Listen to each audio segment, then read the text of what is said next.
Bagyong Kaloy patuloy ang pag-iral sa bansa. Malalakas na thunderstorm sumasalakay sa buong Luzon.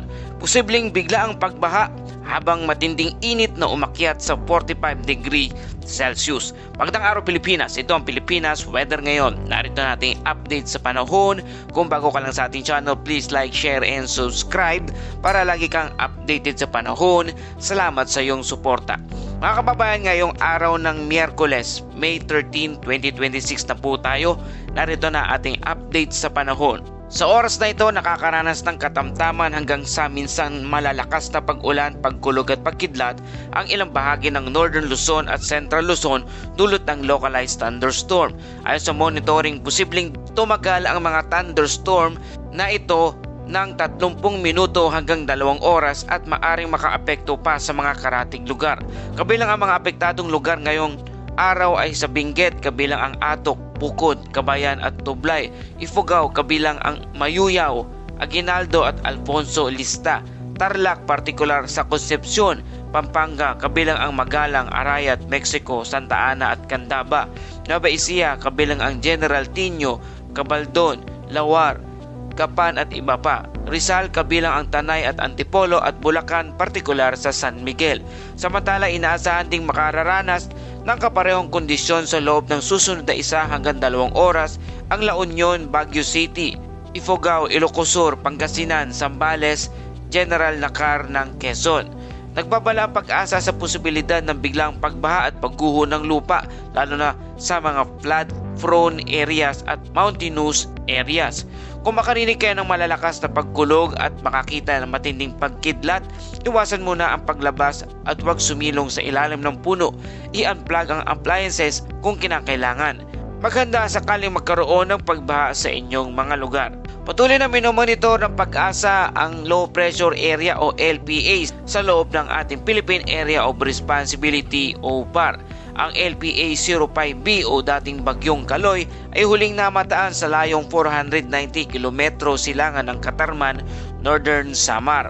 Sa ngayon, mababa pa rin ang tsansa nitong maging isang ganap ng bagyo at ngunit patuloy pa rin itong binabantayan habang kumikilos sa karagatang Pasipiko. Sa kasalukuyan, wala pang direktang banta ng bagyo sa 5 bahagi ng ating bansa. Ngunit dala ng easterlies ang localized thunderstorm at posible pa rin ang mga malalakas na pagbuhos ng ulan sa bandang hapon at gabi. Para naman sa kalagayan ng panahon sa buong bansa sa Metro Manila at sa nalalabing bahagi ng bansa, makakaranas ng bahagyang maulap hanggang maulap na kalangitan na may pulupulong pag-ulan, pagkulog at pagkidlat lalo na sa hapon at gabi. Posible pa rin ang localized flooding at landslide kapag may severe thunderstorm. Sa ilang bahagi ng Mindanao, kabilang ang Caraga, Northern Mindanao, Davao Region, Soc-Sargen, BARMM at Zamboanga Peninsula, makakaranas din ng thunderstorm ngayong araw. Samantala, maayos at generally fair weather naman ang nararanasan sa malaking bahagi ng Visayas maliban sa isolated light rain showers. Mga kababayan, mananatiling mapanganib ang heat index sa maraming lugar sa bansa ngayong araw ng Miyerkules, May 13. Umaabot na ito sa danger level o 45 degrees Celsius ang heat index sa Isabela, Camiling, Tarlac, Butuan City. Habang 44 degrees Celsius naman sa Tugigaraw, Zambales, Cavite, Batangas, Quezon, Iloilo at Bohol. Habang nasa 42 degrees Celsius naman hanggang 43 degrees Celsius ang maraming bahagi ng Metro Manila, Pampanga, Bulacan, Palawan, Samar, Leyte, Cebu at Davao. Sa ganitong antas ng init, mataas ang posibilidad ng heat cramps, heat exhaustion at heat stroke. Kaya paalala sa ating mga kababayan, uminom ng maraming tubig, gumamit ng payong o sombrero bilang pananggalang sa matinding init o biglaang pag-ulan. Iwasan ang matatagal na pagbibilad sa araw at magpahinga sa malamig na lugar. Para naman sa lagay ng hangin at alon sa ating bansa, sa eastern section ng Southern Luzon at Visayas, mahina hanggang katamtamang hangin na may alon na 0.6 hanggang 1.8 metro ang taas. Sa eastern, northern at central Luzon, mahina hanggang katamtamang hangin mula southeast hanggang southwest. Habang sa Mindanao naman, southwest winds na may bahagyang hanggang katamtamang pag-alon.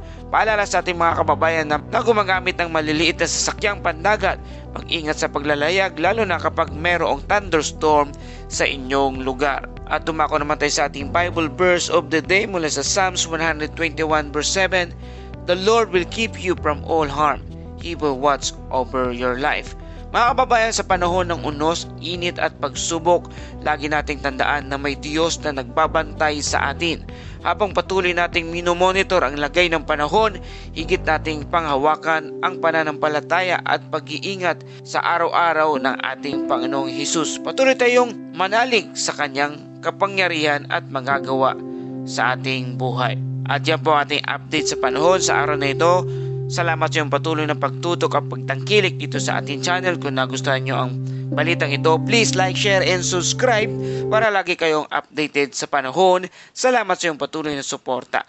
Ito ang Pilipinas Weather ngayon na lagi nagpapaalala, maghihanda, magiligtas, mag-alerto. Ingat tayong lahat.